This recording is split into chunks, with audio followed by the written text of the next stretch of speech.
Qırmızıda Kəmaləddin keçir. Qırmızıda.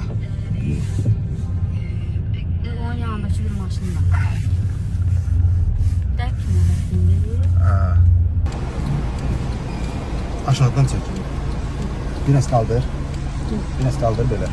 Yukarı kaldır ki canlar çeksin. Aşağı sus aşağı. Bəy salam. Necəsən?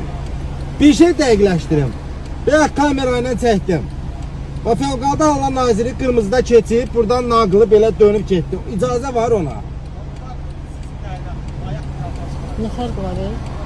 Hə, onu yandırırsa keçə bilər qırmızıda. Yol qaydaları da poza bilər. Yox, bildim, o qırmızıda keçib. Buradan dönməyə icazə ver onu, buradan. Bir neçə ay bundan qabaq Fövqəladə Hallar Naziri Kəmaləddin Heydərov deməli qırmızı işıqdan keçərək qəza törətmişdi. Və biz bugün Milli Məclis tərəfdə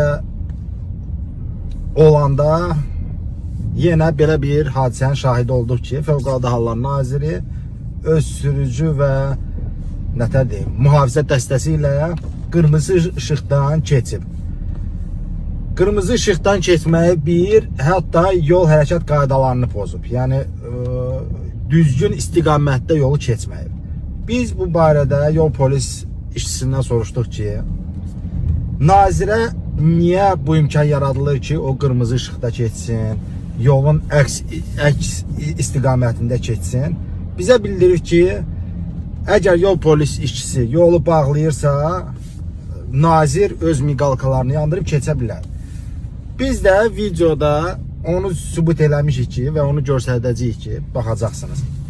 Ki nazir keçəndə heç bir yol bağlanmamışdı, yol polis işçisi yolu bağlanmamışdı. Odur ki, buradan Kəmaləddin Heydərova səslənirəm. Cənab nazir, cənab çörək verən nazir, bəsdir yol hərəkət qaydalarını pozdun. Bir gün bizi vurub bədbəxt eləyəcəksən. Bax, mən dedim.